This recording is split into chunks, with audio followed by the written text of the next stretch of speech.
For a band that preached love and togetherness to the world, the Beatles' internal relationships often told a different story. Behind the smiling faces and playful charm, there were constant power struggles, bruised egos, and rivalries that deepened as their fame grew.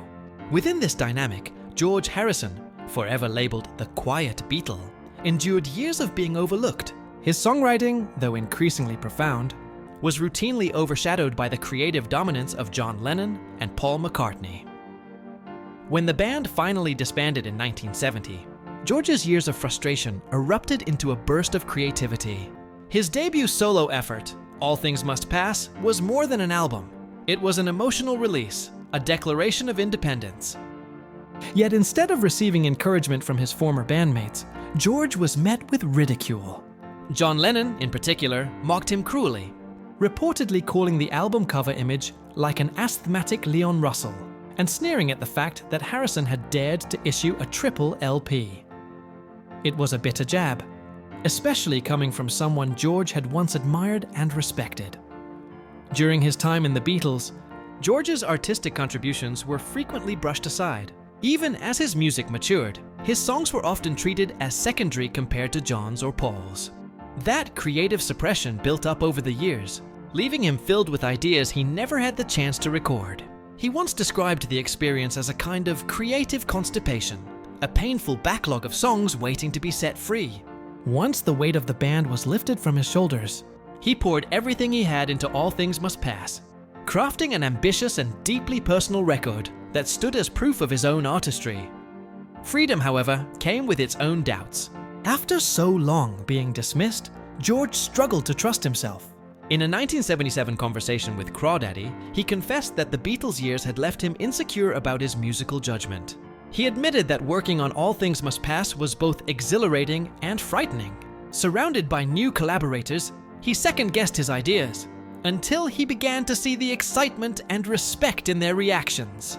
Little by little, that validation helped him realize that his instincts had always been right.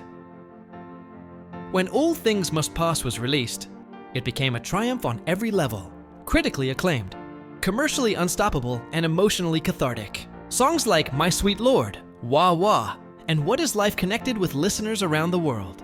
The album proved that George Harrison was not merely the quiet Beatle. He was a visionary in his own right, capable of creating something monumental without Lennon and McCartney by his side. Lennon, however, wasn't ready to show much generosity. George later recounted how John continued to mock the album's ambition, and even its presentation, finding reasons to belittle what he couldn't understand. But by then, George had moved beyond the need for anyone's approval. In his Crawdaddy interview, he explained that he no longer cared about the critics or about how the record might be received. What mattered was that he had made music that felt honest and true. Whether it succeeded or failed, he had finally reclaimed his peace of mind. That peace radiated through every track. George later said that from the very beginning, he knew All Things Must Pass would be something special. He had the songs, the energy, and a new sense of purpose. After years of restraint, he could finally let his creativity flow freely. And the result was pure joy.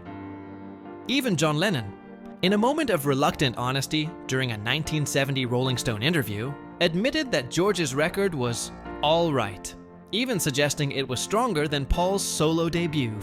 It was faint praise, but history proved what Lennon wouldn't say out loud. George's All Things Must Pass became the first solo Beatle album to produce a #1 hit with My Sweet Lord. Lennon wouldn't reach the top of the charts until 4 years later.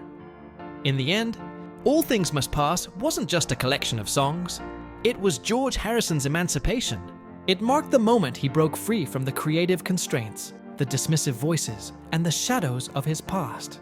It was, in every way, the sound of freedom. The moment when the quiet Beatle finally spoke the loudest.